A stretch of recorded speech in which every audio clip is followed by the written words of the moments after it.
Hello everyone, welcome back to my channel. I'm Kim. Tonight's video is going to feature three different things: zero-based budget, early retirement, and the future of my YouTube channel. So thanks for stopping by. If you like my video, hit the like button. If you want to see more budget videos, I release one once a week. Hit the subscribe button. Until next time, take care, be well, and I'll see you again. Okay, and here's my July 2025 zero-based budget. So we start with my husband's income, $29.60.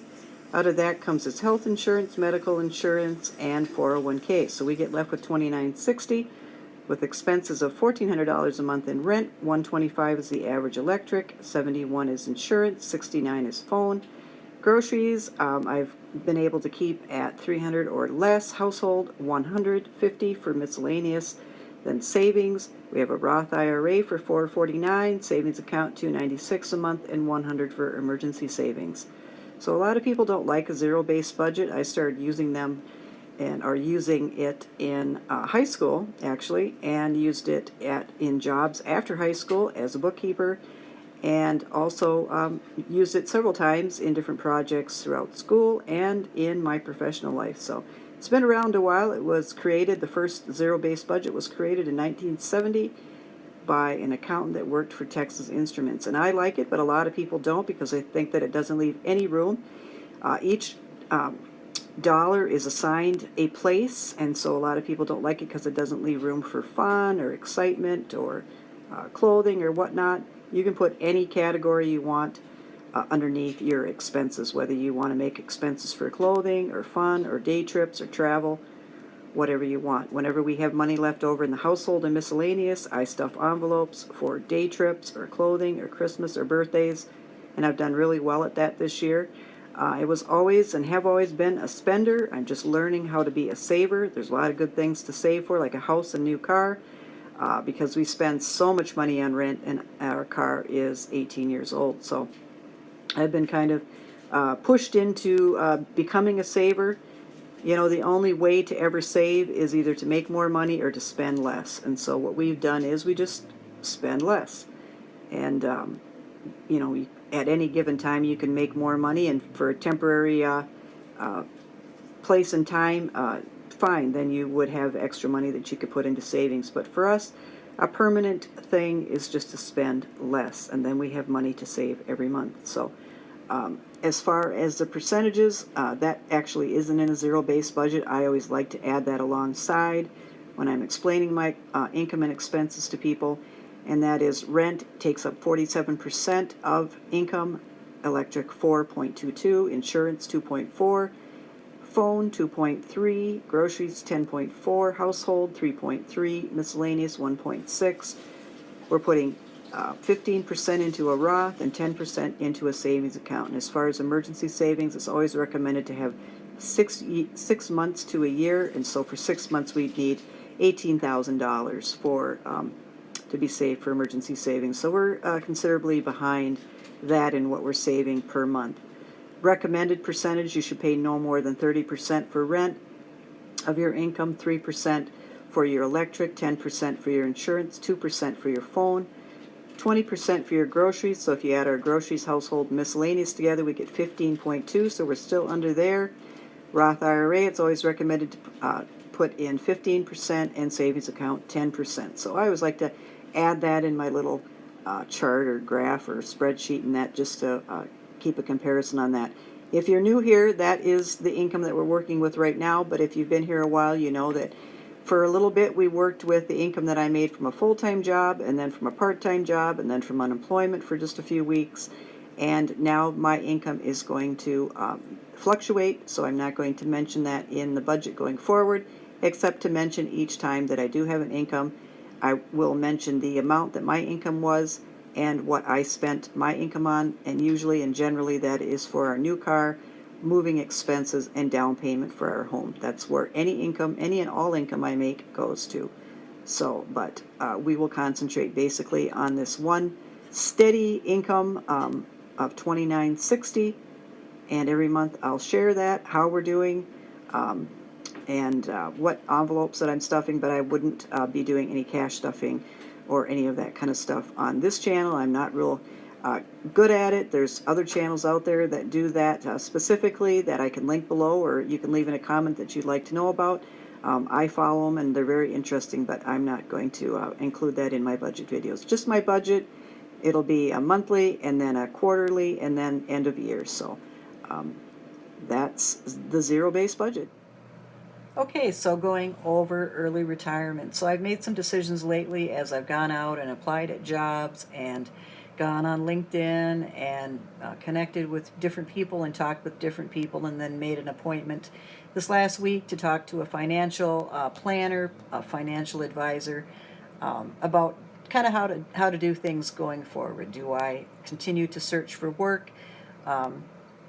I really going and learning about stuff in the Social Security office and stuff like that. I see what my highest paying quarters are that determine what my Social Security check is going to be. And really, I made the highest income during the years where I was self-employed and sold on eBay. So if that tells you anything about the money that I was making in healthcare.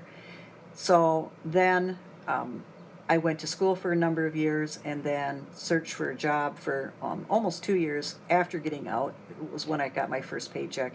Worked for an employer for 4 years, so I've really only been working in the field that I went to school for about 5 years in total, including an internship, about 5.5 years. So haven't made a whole lot of money. Definitely would take a job tomorrow if it was offered to me in my field to make money, but that just doesn't seem to be forthcoming. Now I will continue to look and keep my options open and stuff, but I am allowed to take early retirement next spring, and I am heavily considering that. I'm not on unemployment. I'm not taking unemployment. When I was working part-time in that, I was making enough to where my unemployment check was down to just about nothing. And instead of just grabbing the just about nothing every week, I just let it go. I know that there's people that need it way more than I do, and so I was able to bring home part-time to almost full-time income from that part-time job, and I was satisfied and I was happy. So, and would be satisfied and happy if I found another job just like that. But right now, at this point in time, after interviews and Zoom calls and conferences and LinkedIn and connections and networks and such, I'm not finding another possibility right now. And talking to a financial planner, it might just be to my advantage, since I made the most money when I was selling on eBay, when I was actually working for myself, that perhaps with the consulting and that, I can maybe push that a little bit and go forward, because I make pretty good money with consulting, and it's something that I've done, something that I have experienced, something that I'm known for. So maybe just stick with that, and then next spring make a serious decision about taking early retirement. So thank you for all your support and all your prayers and all your wishes. It is going to be sad when the time for not working in the public is definitive. It is going to be sad. I've worked since I was 12 years old, and I've always enjoyed working, both remote and with coworkers and such.